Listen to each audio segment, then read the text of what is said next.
I am the Tofu Golem. Please enjoy the video. You start by enabling the Developer tab and permitting macro access because Excel blocks automation by default. Once done, open a sample workbook and decide whether to record actions or write code directly. Recording is faster for repeatable UI tasks, while VBA is precise for logic. Make sure to set macro security to allow signed macros if needed, and save the file as an XLSM. Now click Record Macro or press Alt plus F11 to open the VBA editor so you can begin capturing or scripting.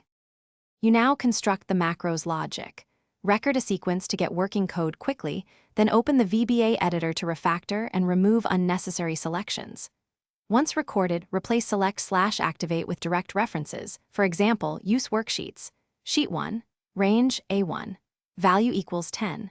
When coding, declare variables, use for or for each loops for repetitive ranges, and wrap risky operations with on-error handlers. Make sure to test on a copy, and step through using F8 to observe behavior. You finish by saving the workbook as an XLSM and assigning the macro to a button or quick access ribbon entry for reliable reuse. Once done, validate results on a copy and add comments to critical lines so future you understands intent. If something fails, make sure to step through with breakpoints and use debug.